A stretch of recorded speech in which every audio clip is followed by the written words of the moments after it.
सबसे बड़ी खबर की जिस पर सबकी नजर है प्रद्युम्न मर्डर केस की। प्रद्युम्न के परिवार को भी इंसाफ का इंतजार है। परिवार आज सुप्रीम कोर्ट पहुंचा है और सीबीआई जांच की गुहार लगाई है। सीबीआई जांच के लिए सुप्रीम कोर्ट में याचिका दायर की है प्रद्युम्न के परिवार ने।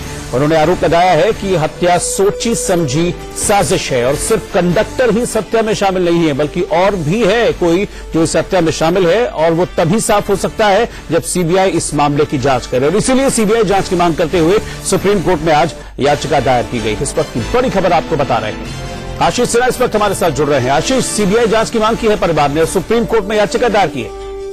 देखिए, प्रद्युम्न के पिता की तरफ से सुप्रीम कोर्ट में याचिका दाखिल कर इस पूरे मामले की सुप्रीम कोर्ट की निगरानी में सीबीआई जांच की मांग की गई है। दूसरी उनकी मांग यह है कि इस पूरे मामले में स्कूल प्रशासन के खिलाफ कोई कार्रवाई नहीं की गई, तो स्कूल प्रशासन के खिलाफ भी जांच की मांग की गई है। सुप्रीम कोर्ट में 10:30 बजे वो इस पूरे मामले को मेंशन करेंगे मुख्य न्यायाधीश के सामने, जिसका मतलब यह है कि वो इस मामले में जल्द सुनवाई की दरखास्त लगाएंगे। तब देखना होगा कि क्या सुप्रीम कोर्ट इस याचिका पर जल्द सुनवाई के लिए तैयार होता है या नहीं। कल ही प्रद्युम्न के पिता ने कहा था कि उन्हें शक है कि इस मामले में केवल कंडक्टर नहीं है बल्कि और जो दूसरे लोग हैं वो भी शामिल हो सकते हैं। उन पहलुओं की जांच नहीं की गई है। वहीं उनके वकील के मुताबिक ये कहा गया है कि इस मामले को लार्जर एस्पेक्ट पर देखने की जरूरत है, यानी जो तमाम स्कूल हैं उसमें सुरक्षा को लेकर क्या प्रबंध किए गए हैं, उनको कैसे मैनेज किया जाएगा, इन तमाम बातों को लेकर सुप्रीम कोर्ट में बहस की जाएगी। लेकिन इंतजार 10:30 बजे का करना होगा जब देश की सबसे बड़ी अदालत इस सबसे बड़े मामले पर सुनवाई करेगी। ठीक, शुक्रिया आशीष आपका इस जानकारी के लिए। तो प्रद्युम्न के परिवार की तरफ से याचिका लगाई गई है सुप्रीम कोर्ट में। ये मांग की गई है कि सीबीआई जांच इस मामले की होनी चाहिए क्योंकि बहुत से ऐसे पहलू हैं इस मामले में जो कि सामने नहीं आए हैं। जो दिख रहा है सिर्फ वो ही सच नहीं है। उन्होंने कहा कि हत्या सोची समझी साजिश है और इसीलिए ये मांग की गई है। To file the petition in the Supreme Court today, what are the prayers which you have listed?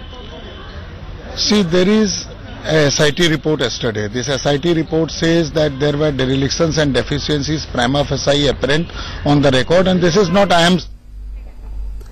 और प्रद्युम्न की मां अब तक सदमे में है। उनका कहना है कि प्रद्युम्न की हत्या एक सोची समझी साजिश है और इसमें सिर्फ स्कूल का कंडक्टर ही शामिल नहीं है। वो असली कातिल को सामने लाने की मांग कर रही है। बच्चा दिख रहा था, हमें लगा कि शायद गिरा है। हम भी पीछे से भागे, हॉस्पिटल ही भागे। मैं हॉस्पिटल गई तो जब मेरे हस्बैंड भी गए, मैं भी गई। जैसे मैं गई तो डॉक्टर ने बोला आप इनको बाहर कर दो। तो मेरे हस्बैंड ने मेरे इशारे से बोला कि आप बाहर वेट करो, मैं बात करूं। मैं बाहर निकल गई लेकिन मुझसे बाहर रहा नहीं गया। इसकी मैम जब भी मुझसे ये बोल रही थी अंजू मैम कि आप भगवान को प्रे करो कि आपका बच्चा ठीक हो जाए। मैम महाकाल को आप प्रे करो कि वो बच जाए, वो ठीक हो जाए। मैं बार बार पूछ रही थी मैम उसको ज्यादा चोट लगी है, क्या हुआ है मैम आप बताओ। तो मुझसे नहीं रहा गया, मैं दौड़ के फिर गई, भागती हुई अंदर जाके देखी मेरा बच्चा आंख बंद करके लग रहा था जैसे कि अभी सोया है मैम, अभी सोया है। और उसके पापा उसके पैर को पकड़ के काफी रो रहे थे। मैं तब भी नहीं समझ पाई, मैं पागल थी। मैं तब भी नहीं समझ पाई कि उसके पापा क्यों रो रहे हैं। मैं तो यही समझ रही थी कि वो बोले कि तुम चिंता मत करो, अंदर उसको ले जाएंगे, स्टिच कर देंगे, वो ठीक हो जाएगा। वो मुझसे झूठ बोल रहे थे कि कहीं ये वहाँ रोना ना स्टार्ट कर दे। मैं इसी आशा में बैठी थी।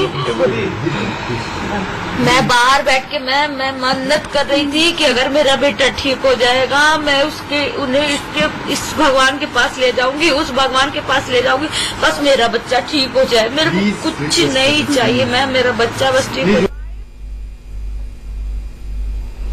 और इधर इस हत्याकांड से जुड़े जो मामला है इसमें कई बड़ी कार्रवाई हुई है। इस पर अपडेट जानने के आइए सीधे चलते हैं हमारे सहयोगी शिरीन के पास। रोहित, जिस तरीके से प्रद्युम्न तो अब हमारे बीच नहीं है, लेकिन अब यही कोशिश है कि कम से कम जो उसके गुनहगार हैं, जो असल गुनहगार है, जो साजिश हुई थी प्रद्युम्न की हत्या के पीछे, वो क्या है इसे जानने की कोशिश की जा रही है और उनके गुनहगारों को जेल की सलाखों के पीछे पहुंचाने की कोशिश है। बड़ी बातें क्या है उन पर अब जरा गौर कर लेते हैं। प्रद्युम्न हत्याकांड में अब तक आखिर क्या हुआ है। रेयान इंटरनेशनल स्कूल के 2 बड़े अधिकारी आज गिरफ्तार किए गए हैं। ये बड़ी कार्रवाई आज इस पूरे मामले में हुई है। Northern India head Francis Thomas और एचआर हेड जीएस थॉमस गिरफ्तार हुए हैं। इसमें रेयान स्कूल की प्रिंसिपल, जिसका परिवार भी मांग कर रहा है कि गिरफ्तारी हो, गिरफ्तारी की तलवार अब प्रिंसिपल पर भी लटक रही है। सोना थाने के जो एसएचओ हैं उन्हें सस्पेंड किया गया है। ये एक और बड़ी कार्रवाई इस पूरे मामले में हुई है। तो इस हत्याकांड में कार्रवाई हो रही है और अभी जो अभिभावक और मीडिया पर लाठीचार्ज हुआ था उसके मामले में कार्रवाई हुई है, जो कि एसएचओ को सस्पेंड कर दिया गया है। प्रद्युमन के परिवार की अब सुप्रीम कोर्ट से गुहार है कि सीबीआई जांच इस पूरे मामले में कराई जाए, क्योंकि जो पुलिसिया कार्रवाई हो रही है उस पर वो भरोसा नहीं कर रहे हैं। सुरक्षा मानकों पर रेयान इंटरनेशनल स्कूल पूरी तरीके से फेल साबित हुआ है। एक रिपोर्ट में, कमेटी की रिपोर्ट में इस बात का खुलासा हुआ कि स्कूल की तरफ से बड़ी लापरवाही हुई थी, जिसका खामियाजा ये परिवार भुगत रहा है। सुरक्षा में लापरवाही पर रेयान स्कूल से जवाब भी तलब किया गया है। अब स्कूल को इस पर जवाब भी देना होगा। जवाब अगर संतोषजनक नहीं रहा तो फिर बड़ी कार्रवाई होगी स्कूल पर, चूंकि मान्यता रद्द करने की बात की जा रही है। मान्यता रद्द हो सकती है। रेयान इंटरनेशनल स्कूल के 4 ब्रांच 2 दिनों तक ठीक है, तो बड़ी कार्रवाई हुई है और कार्रवाई जरूरी भी थी। रेयान स्कूल से जुड़े 2 अधिकारियों को गिरफ्तार कर लिया गया है। सोना थाने के एसएचओ को सस्पेंड कर दिया गया है। इधर इस हत्याकांड पर 3 सदस्यों की जांच कमेटी की रिपोर्ट में रेयान स्कूल की भी बड़ी बड़ी लापरवाहियों का खुलासा हुआ है। जो रिपोर्ट आई है, इस रिपोर्ट के मुताबिक स्कूल में नॉन टीचिंग स्टाफ के लिए अलग से कोई टॉयलेट नहीं है। ये एक बहुत बड़ा पॉइंट है इसमें, इस रिपोर्ट में जो कि शामिल किया गया है। नॉन टीचिंग स्टाफ बच्चों के ही टॉयलेट का इस्तेमाल करते हैं। टॉयलेट के पीछे की दीवार टूटी हुई है। ये बड़ी बातें हैं इस रिपोर्ट से जुड़ी हुई कि टॉयलेट के पीछे की दीवार टूटी हुई है, जबकि बच्चों का टॉयलेट है। यहां पर सिक्योरिटी मेजर्स बहुत स्ट्रांग होने चाहिए थे, जो कि नहीं हुए हैं। टूटी दीवार से कोई भी शख्स टॉयलेट में घुस सकता है, लेकिन इस चीज को भी नजरअंदाज किया गया। ये बहुत बड़ा सिक्योरिटी लैप्स है। सुरक्षा में लगे जो 14 सीसीटीवी कैमरे इंस्टॉल हैं स्कूल की बिल्डिंग में, वो सही जगह पर नहीं है। स्कूल में लगे 14 सीसीटीवी कैमरे अपनी जो लोकेशन है, जहां से प्रॉपर फुटेज कैप्चर हो सकती थी, उन जगहों पर नहीं है। सीसीटीवी कैमरे की रिकॉर्डिंग क्वालिटी बेहद खराब है। ये भी इस जांच रिपोर्ट में सामने आया है। ये बड़ी लापरवाही है। स्कूल की बाउंड्री वॉल भी टूटी मिली है, यानी कि टॉयलेट की जो दीवार है वो टूटी है और स्कूल की बाउंड्री वॉल भी टूटी हुई है। कोई भी बाहरी शख्स इस दीवार से बड़ी आसानी से स्कूल के अंदर दाखिल हो सकता है, कुछ भी कर सकता है। इस चीज को भी नजरअंदाज किया गया।